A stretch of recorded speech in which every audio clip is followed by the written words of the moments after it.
A big thanks to Brabura by Hearthstone Outdoor for sponsoring this episode. This is the brabura plancha made by Hearthstone Outdoor. And the cool thing about this is going to give me that typical flavor that you're used to with fajitas that you get in a restaurant. The real good stuff, that crusty outside with beautiful meat. So stick around because I'm going to show you exactly how that works. I'll be using skirt steak for my fajitas. It's the perfect cut to make fajitas with. It has a great amount of intermuscular fat that's going to render down, and it's a working meat, which means we're gonna have a lot of flavor. The skirt steak has long, stringy fibers that run across the steak. If we take a closer look at that, we can see how beautiful that is. And you can see that this meat will tear apart very, very easy. If you would eat the steak like this, it's going to be very chewy because of those long strings. But the trick is to take that skirt steak and cut it into thin little blocks. I'm going to take my boning knife and I'm going to cut this into the long strips first, and then I'm going to slice it up to have that perfect experience that we're looking for in my fajitas. This is one of the most important steps you can do in making fajitas. Don't skip it. Besides the beautiful meat, every fajita restaurant has their own signature salsa. It's what makes them stand apart from the next restaurant. Of course, they can get the beef just like they can, but they will never be able to get that secret salsa recipe that you love so much. I'm going to give you my recipe. I'm going to start by slicing up 2 white onions. I'm going to use my chef knife to peel them, cut them in half, and then slice them into rings. Next up, 2 garlic cloves, 2 bell peppers. For making the salsa, I'm going to turn on 2 of the burners from my brabura plancha. This is going to give me a really warm spot on this side, and here I have a cooler spot.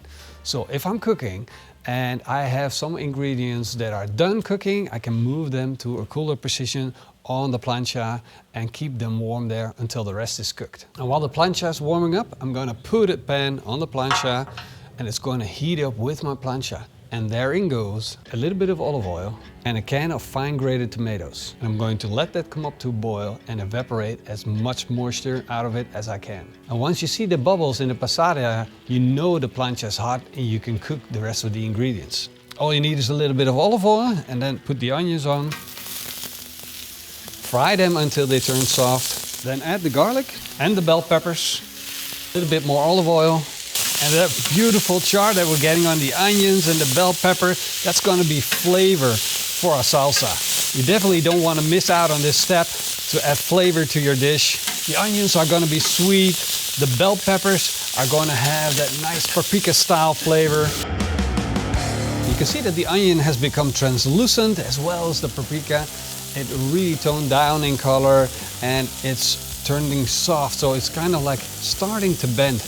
That's how you know it's done and it's time to take it off the grill. The passata is done as well. You can see that most of the moisture is gone from the tomatoes, and all you're left with is this thick puree that you made yourself. And the difference between this thick puree and the one you get in a can is that this one is really, really sweet. So we don't have to add any sugars to it. It's just going to be all natural. I'm going to put the bell peppers, the onions and the garlic into the blender. To that I'm going to add the reduced passata. Then comes my magic ingredient. This is chipotle peppers in adobo sauce. These are smoked peppers in tomato sauce. They're super, super tasty. With this sauce, I'm gonna add 3 of these peppers, and that's gonna give it its ultimate Mexican experience. Of course, I want to have some cilantro. I'm gonna put in 3 tablespoons of salt and a teaspoon of fresh ground pepper. And then I'm gonna blitz it up until I have a smooth puree. Let's do a quick taste test to see if we have success. Oh, this looks amazing. Rich and creamy. Oh. If only you could taste this. Powerful. I'm gonna slice 3 bell peppers, a green one, a red one and a yellow one. The bell peppers and the onions are the cornerstone of a good fajita. These flavors next to the beef are going to make it the signature fajita dish. I'm using my chef's knife to slice them into thin strips. I'm going to do the same thing for 2 white onions. The preparations are done. We got the meat ready, we got the vegetables ready, we got the salsa ready. Now it's time to go back to our plancha and finish this project off. For making the salsa, I had 2 burners on my brabura plancha. Now I'm going to turn on the 3rd burner and I'm going to set it to cook at a low position. This meat has a lot of intermuscular fat, and in itself it does not need grease to, well, basically get a good crust on the outside. But I want to create the non-stick surface, so I'm going to put on a little bit of olive oil. Now the beef goes on. We're going to get that sear. We're going to get that crust. And on this side, where I got a lower heat, I'm going to put the vegetables. And the vegetables do need a little bit of oil. So that's going to go on first. Vegetables on. Just look at that. That is my artifact, and that is all flavor. This is not only practical cooking, this is having fun. Just look at this. This is cooking at its best. Of course, it needs some seasoning, salt and pepper. I'm gonna spread it all over. Now I'm going to take the beef off. It's been cooked well enough, and all we're gonna have now is losing moisture. So I want a crunchy exterior. I want it to be like a medium rare on the inside, and then basically it's done. To finish off the onions and the bell peppers, I'm going to move it over to the beef fat. But before I do that, I'm going to take that beef fat, because it's a lot of beef fat, and I'm going to put half of it away into my dripping tray that sits underneath here. And I'm going to leave a little bit of that beef fat right there. So I'm going to move it over to the hot side, and I'm going to finish it off in that beef fat, giving it more and more flavor. Scooping up that last bit of beef scraps that sit on the plancha, the crusty exteriors with lots and lots of flavor.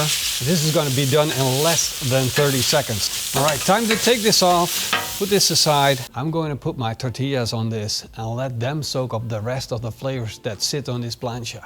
I got fireproof hands, but don't try that at home. Flip them around. Look at that beautiful crust that sits on the inside. I'm going to put a scoop of salsa on top of those tortillas. And that's our signature salsa. A little bit of bell peppers and onion. Some beef. Do a little bit more, of course. All you need to do is just work with it. You're going to make it as simple as possible. Just scoop this up. Look at that beautiful crusty exterior. Now the trick is to not put too much in. Just a little bit.